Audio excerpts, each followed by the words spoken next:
Kaixo, gure zibilizazioa edo bizimodua deskribatzeko hitzen baten bila hasiko bagina behar bada egokienetako bat automatizazioa izango litzateke. Hau da, gizakion lana makinek egin dezaten behar diren teknologia guztien batura.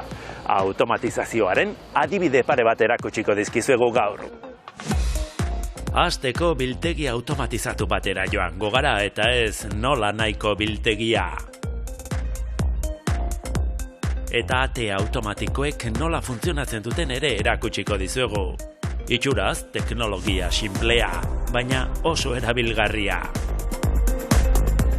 Zalantzarik gabe mundu geroz eta automatizatuago baterantz goatz, baina oraindik telebista saioek aurkezleak behar dituzte. Has gaitezen!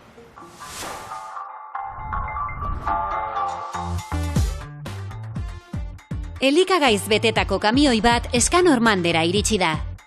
Horrelako 50 bat etortzen dira egunero. Leclerc supermerkatuek Frantziako iparraldean duten zentro logistiko honetan, janariz betetako 1600 palet jasotzen dituzte guztira. Produktuak ez dira denbora luzez egongo instalazio hauetan, ordu edo egun gutxi batzuk barru irtengo dira, Normandiako, Reunion Uharteetako edo Antilletako supermerkatu baterantz.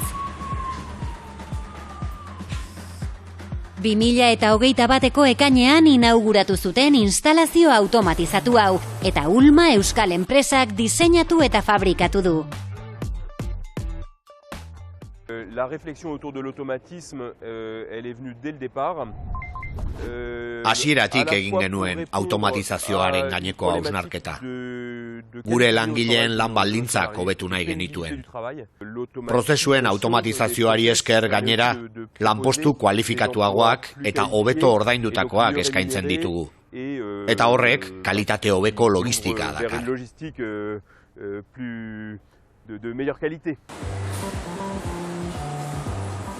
Deskarga nasetan, orga jasotzaileen joan etorria etengabekoa da. Langileek kamioiak ustutzen dituzte eta harrera eremuaren ondoan pilatzen dituzte paletak. Momentu honetatik aurrera, prozesu osoa guztiz automatikoa da. Norabide guztietan doazen kutxen eta paleten mugimendua hipnotikoa da. Ia zientzia fikziozkoa dirudi. Behin paleta, karrabolazko zinta garraiatzaileetan jarrita, kalitate kontrol automatikotik igarotzen dira. Bertan identifikatu, neurtu eta pixatu egiten dituzte. Paleta egoera onean dagoela eta neurri estandarrak dituela egiaztatzen dute, eta hala ezpada, robot honek irauli egingo du, paleta kastunak kenduko dio eta berri bat jarriko du horren ordez. Orain, paleta, 24 orga hauetako batean igoko da eta abiada bizian mugituko da, zehazki, segundoko 4 metroko abiaduran. Arrabolazko zinten aldean, teknologia honek duen abantaila da askoz ere azkarrago konektatzen dituela instalazioaren puntu desberdinak. Gainera, palet bat entregatzeko arazorik izango balu, sistemak erreakzionatu dezake. Paletarekin beste buelta bat eman dezake eta hurrengoan berriro saiatu. Horrek malgutasuna ematen digu eta botila lepoak eragozten ditu.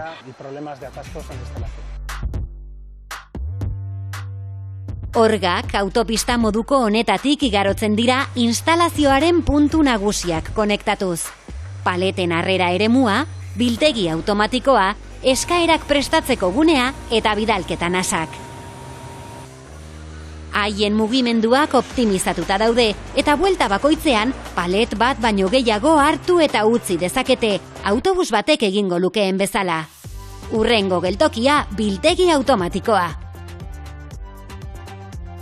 52 metroko eraikin erraldoi honetan gordetzen dira, hornitzaileek bidaltzen dituzten paletak, instalaziora iristen direnetik supermerkatuen eskariak prestatzen hasi arte. Este almacén lo hemos diseñado teniendo en cuenta los... Biltegi hau diseinatzeko, egoera arrunt batean izan daitezkeen sarrera irteera maksimoak kalkulatu ditugu. Eta lankarga handiagoei erantzuteko ere prestatu dugu. Sistema gai da kanpotik paletak jasotzeko eta aldi berean despaletizazio gunera eraman behar diren paletak ateratzeko.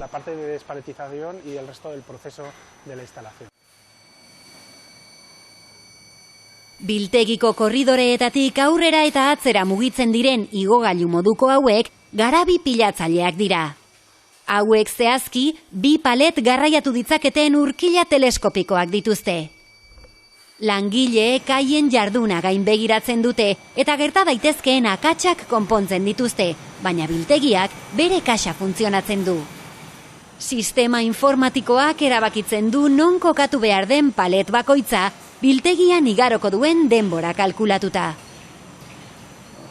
Paleten biltegia ikusgarria da bere tamaina eta automatizazio mailarengatik. Gainera, ez da eraikin arrunt bat.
Kaixo Maite, horrelako proiektu bat ez da bi egunetan burutzen. 6 urte pasa ziren Leclercek Ulmara jo zuenetik biltegi automatikoa martxan jarri arte. Ulma handelinek oinaten dituen bulegoak bisitatu ditugu. Jakiteko nola diseinatzen diren horrelako instalazioak eta zer ezagutza aplikatu behar diren beraiek egiten dakitena egiteko. Soluzio intralogistikoak. Kaixo Maite, zu zara proiektuaren arduraduna edo ardura izan duena, ez da? Bueno, off the record esango dugu, arro zaudela esan duzu, ez da? Bai, arro nago azkenian olako proiektu handi bat gauzatzeko gai izan garelako. Gaur galderak prestatu ditugunean hitz berri bat ikasi dut. Soluzio intralogistikoak, hori da, zuek egiten duzuena, ez da? Zer dira soluzio intralogistikoak? Azkenean da, bezeroaren barneko logistika. Azkenean izan aldea eskarien prestaketa bat, izan alda estoka, izan alda bien asketa bat, bezeroaren eskaren arabera, aukera desberdina ditugu. Pentsatzen dut proiektu hau elkarlanaren emaitza izango dela, ez da? Zer nolako sailek eta profesionalek hartzen dute parte errealitate bihurtzeko? Hemen arlo desberdinetako talde badago, azkenean ingenieri mekanikoa gaude, ingenieri logistikoak, organizazioan adituak, informatikoak, automata programatzaileak, ingenieri elektrikoak, montajean eta adituak, fabrika propioa daukagu, non gure transportadorea fabrikatzen ditugun. Niri burura etortzen zait puzzle bat dela, ez da? Milaka eta milaka pieza dituen puzzle bat, eta gainera funtzionatu egin behar duen puzzle bat. Bai, puzzle handi bada, ero esan algorike orkesta bat. Hori ere konparazio hori ere barekoa. Zatik azkenean bakoitzak bere partitura jo behar du, baina gero dana enpastatu behar da, eta soinu bakarra entzun behar da. Hala ere zuek etzarete berriak honetan, ez da? Ez, 40 urte. Baduzue atzetik ibilbide bat. Bai, hurrengo urtean, 40 urte beteko ditugu lan hauetan.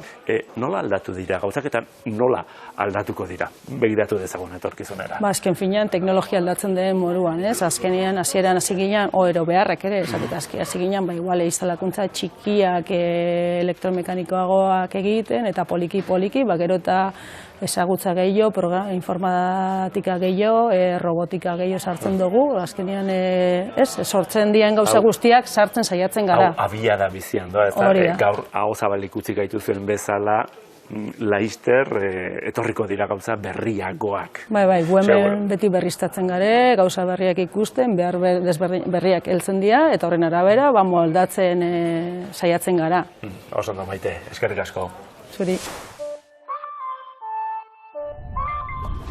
Gauero, supermerkatuek pertsiana jaisten dutenean, hurrengo egunean beharko dituzten produktuen eskaera helarazten dute eskanormandera. Hemen, sistema informatikoa da, eskaerak kudeatzea arduratzen dena.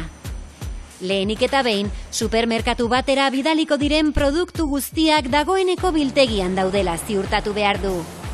Erosketa zerrenda horrekin, paletak biltegitik ateratzen ditu eta despaletizazio gunera bidaltzen ditu. Bi robot arduratzen dira paletetatik produktuak mailaz maila ateratzeaz.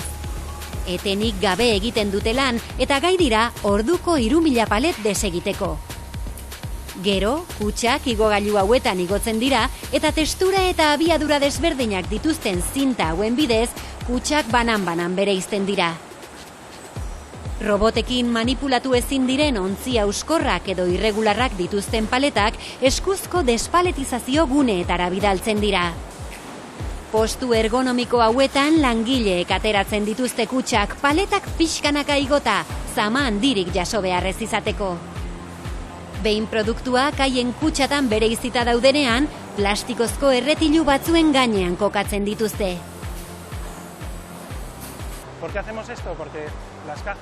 Banaketarako kutxek tamaina eta pisu oso desberdinak izan ohi dituzte.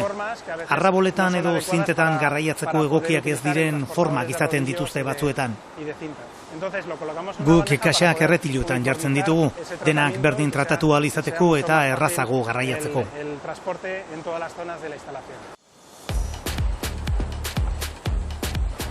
Sistemak produktuaren erreferentzia irakurtzen du eta erretiluaren zenbakiarekin lotzen du. Izan ere, softwareak une horretantxe erabakitzen du zer ibilbide egingo duen erretiluak instalazioan zehar. Ez hori bakarrik, dagoeneko badaki zer supermerkatura joango den eta zein paletetan kokatuko den produktu hori. Erretiluen gainean, produktuak beste biltegi txikiago honetara iristen dira eta palet berean joango diren beste produktuen ondoan kokatuko dira. Ez dute askorik itxaron beharko, izan ere, hau, biltegi bat baino, birika bat da. Gehienez ere, ordu bat edo bi izan daitezke, justu paleta osatzeko behar den denbora. Birika honen funtzioa ez da produktuak gordetzea, metatzea baizik, eskarien prestaketa eta paletizazio prozesua arina izan dadin. Produktuak biltegitik irten eta paletizazio gunera iristen dira. Hemen, erretilua alde batera utzi eta ulmak patentatu eta teknikerren laguntzarekin garatutako robot hauetako baten ilaran jartzen dira. Lehen ikusi ditugun robotek, hornitzaileek bidalitako paletak desegiten dituzte, normalean, produktu bakar batez osatutakoak. Hauek berriz, supermerkatuetara bidali behar diren paleta mixtoak eraikitzen dituzte, tamaina eta pixu desberdinetako produktu ez osatuak. Ordena jakin batean iritsi behar dute, paletak egonkorrak izan daitezen. Sekuentzia hori kalkulatzen duen softwarea ere oinatin garatu dute. Pakatxo, esan daiteke? Bai, noski. Zer moduz? Ondo. Zuek garatu duzu orain lanean ikusi dugun robotaren lan egiteko modua esan dezagun, ez da? Burmuina, softwarea, ez barruan duen hori, ez da? Bai, ala da. Duela 10 bat urte hasi ginen berrikuntza proiektu bezala MUkin elkarlanen, eta gaur egunia proiektu ezberdinetan txertatuta dugu software hau, eta erabiltzen dugu proiektu ezberdinetan. 10 urte azkar esaten da. Erakutsi diko diazu, nola funtzionatzen da? Bai, noski, bai. Hemen txeseriko naiz? Wow! Tetris polita. Bueno, Tetris hitza atera zait, baina badu, harremanik. Joko horrekin, ez duen sistemak. Hori da, azkenen, hau da, izango litzateke, kalkulatu dugun paleta bat. Lehenengo egiten da mosaikon kalkuloa, eta gero robotan arabera sekuentziazioa. Hori da, mosaikoa da, nola jarri behar diren produktuak, ez? Bata bestearen gainean, eta gero ze ordenatan iritsiko diren robotera, ez da? Ze zaugarri izaten dira kontuan? Produktu bakoitzaren, gu supermerkatura jaten garenan ez dugu zerbait euskorra azpian jartzen, ez da? Horrelako gauzak izaten dira kontuan? Ikusten dira kontun, artikulo bat euskorra dan, gainen ez jartzeko gehiago pixatzen hon zerbait, eta hemen ikusi daike, zein izango zen sekuentzia. Hori guztien da kaja guztik banan orden hortan etxi barraukeala, gero robotak montatu alitzateko eta kaja beraien arten ez txokatzeko. Azkenen guzti jartzen baitugu, horrela montatuko zen. Tatxan esaten emaitza, ez da? Hau izango litzateke emaitza. Eta gainera tatxan esan dut, beste truko bat ere baduzue. Ikus dezakezue, orain bertan eskan normanden gertatzen ari dena, ez da? Konentau gaitezke bertako zerbitzarira, eta hemen hau izango zen, eskan normanden momentu honetan, hemen antzazpi kapal daude, ikapal bat kalkulatzen nahi dana zuzenen. Bigarrena, zenbat produktu eraman behar dituen, pale horrek eta 15 doaz gainean, ez? Ordena jakin horretan. Oso ondo, Bingen, eskerrik asko.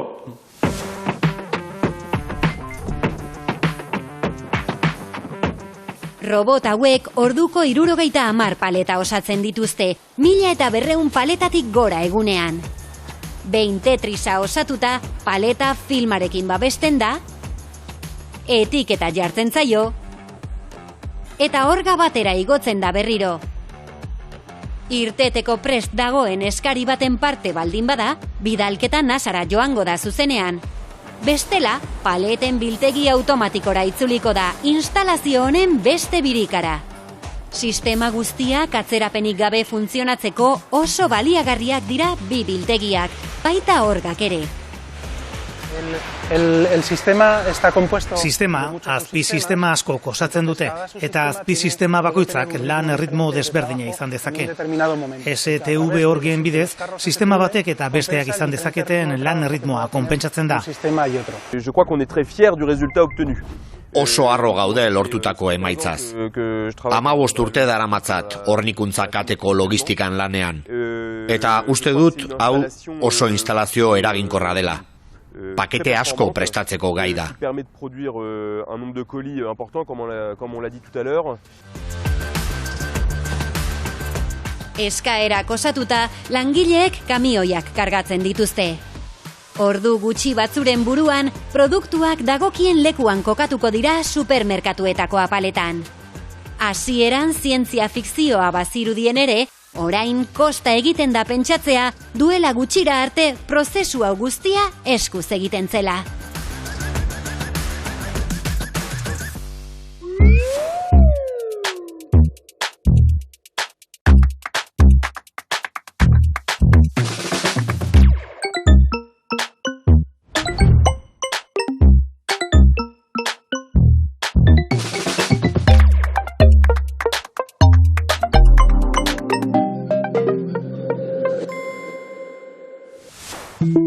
Zenbat gauza egiten genituen lehen eskuz, eta zenbat utzi ditugun makinen esku.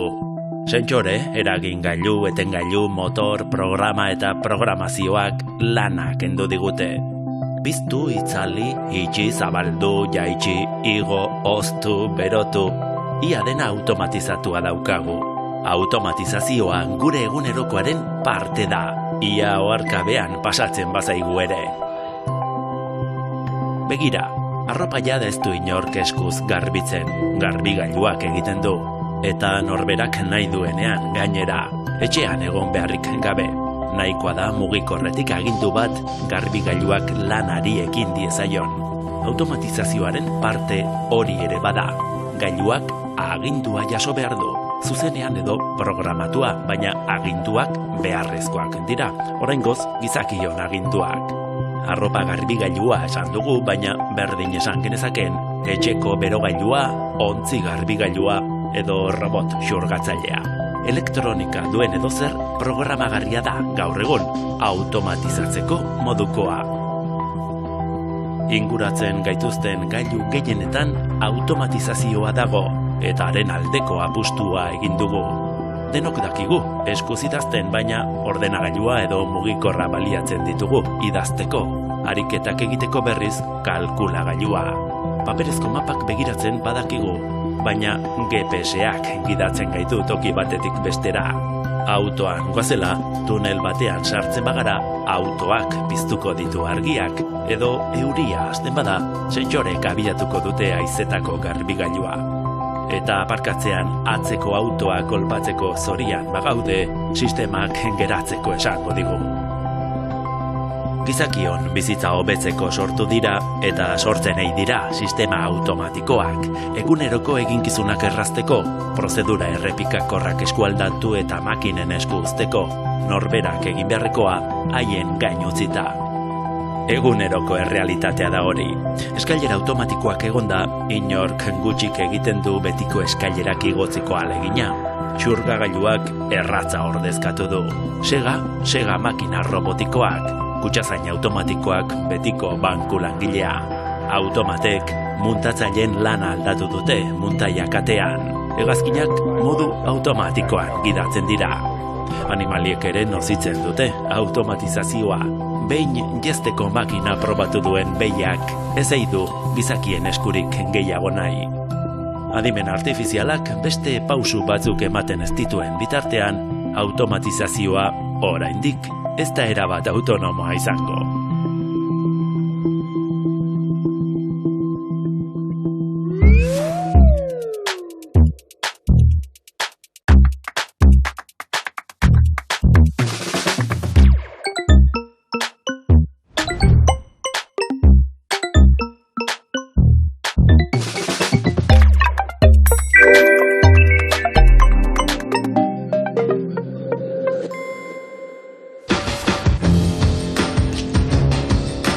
Bergaran gaude, Erreka kooperatiban. Sistema adimendunen bidez kontrolatutako ate automatikoak egiten dituzte hemen. Bai irristailu ateak eta baita ate zabukariak ere. Ate automatiko batean, personen nolabait interaktuatzen du atearekin, baina normalien ez dago kontakturik. Horretarako daude bai aktibazio elementuak eta bai seguridadea bermatzen duten elementuak. Aktibazio elementuak dira askotan sensoreak, txartelakin irikitzen ditugu ateak, atzarekin irikitzen ditugu ateak, eta horiek nolabait atearen aktibazioa bera sortzen dute, baina oso elementu importantea dira baita ere gure segurtasuna atearekiko bermatzen duten elementuak. Segurtasun elementuak pertsona atzeman eta talka egitea saiesten duten sentsoreak izaten dira. Horiekin batera, atea jozkero talka leuntzen duten gomazko babesak ezartzen zaizkie ateei, edo atzak harrapatzea saiesten duten sistemak adibidez.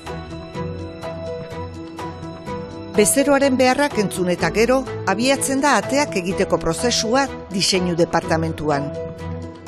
Ideia jasota, zer produktu eraldatu edo berritu behar den erabakitzen da, eta ingeniariak ideiari forma ematen hasten dira. Prototipoak ateratzen dituzte lehenik, eta validazio probak egiten dira gero, ikusteko prototipoa bat datorrela jasotako eskaerarekin. Dena ongi badoa, serie mugatu bat ateratzen dute benetako instalazioetan jartzeko. Hor ere, arazorik ez badago, ate berria industrializazio fasean sartuko da. Errekan beti esate duna da gu gehala ateen fabrikante bat. Horrek esan nahi du, gu fabrikante esate dunean da kaula barruneratuta, diseinua, ekoizpena, muntaia eta mantenimentuko zerbitzu guztiak. Orduan gure balorea handietako bada, diseinua barneratuta izatearena. Gure diseinua barneratuta eukitzeak, esan nahi du, gure soluzioaren jabe gehala eta hori eraldatu eta ampliatzen jungitezkela gure beharren arabera. Ateetako profilak, markoak egiten diren tokian gaude. Alegia, atearen egitura osatzen duten elementuak. Diseinuaren arabera edo bete beharko dituzten prestazioen arabera, profil desberdinak egiten dira. Kasu honetan, profil honek RC2 segurtasun arauaren araberako neurriak bete behar ditu. Batzuk daude termikoki eraikuntza gehiago babestu edo landuko duten profilak. Beste batzu daude segurtasun anbitora bideratuta. Eta hor sortzen dira adibidez, RCB deitzen dian segurtasun normatibaren barruan zertifikatutako ateak. Produktu honen helburua sartze edo lapur edo intrusioko kondizio baten aurrean, eragozpen bat sortzea atake hori egiten ari den pertsonarekiko.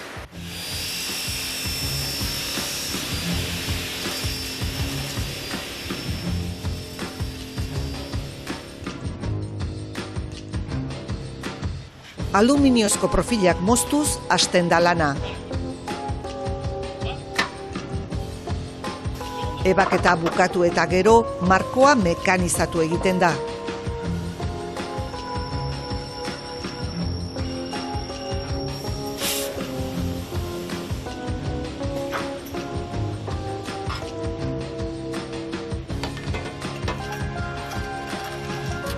Profilak prestatzeko lana bukatzeko, ate modelo bakoitzari dagozkion elementuak jartzen zaizkio kableatu osoarekin batera.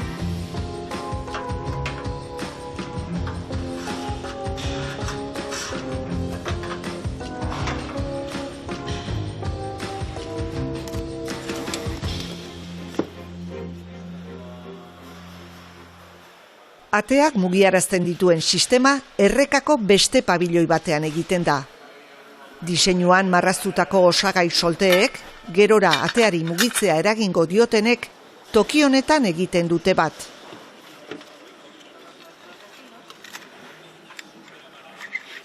Motorrak, elektronikak, eragingailuak, kableak eta abar, behar bezala elkartuta ateak mugituko dituzten sistemak osatzen dituzte.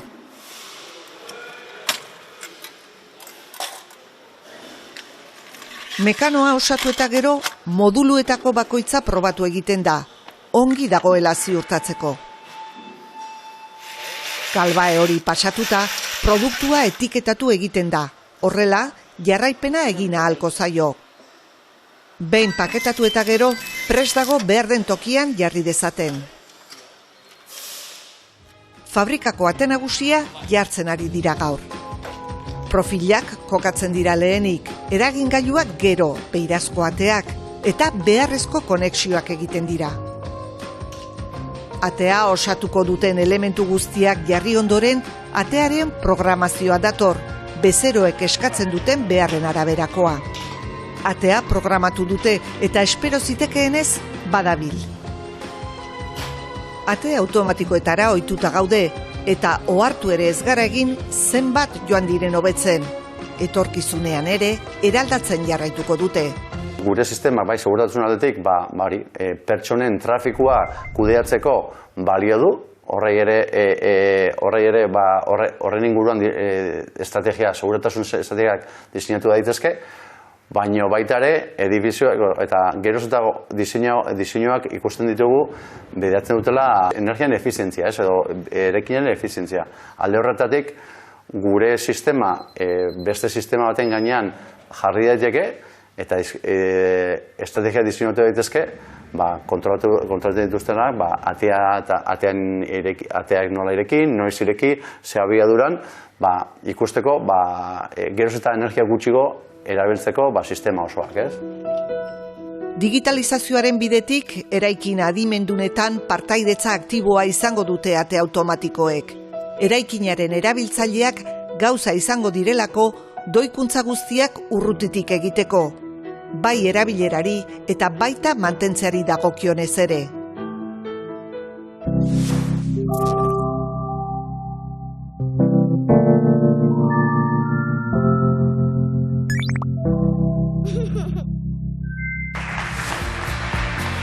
Bukatzeko lanean jarriko zaituztegu, nahi baduzue behintzat. Aste honetan bertan zabaldu da On Zientzia bideo lehiaketara lanak bidaltzeko epea. Elhuyarrek eta Donostia International Physics Centerrek antolatzen duten lehiaketaren 14. edizioa da hau, eta betiko moduan, gai zientifiko edo teknologikoei buruzko bideo laburrak 5 minutu zazpikoak aurkeztu ditzakezue, euskaraz, gazteleraz edo ingelesez. Bai, apirila urruti dago, baina ez izan erbia, jarri martxan, dordoka bezala. Datorren astera arte, agur!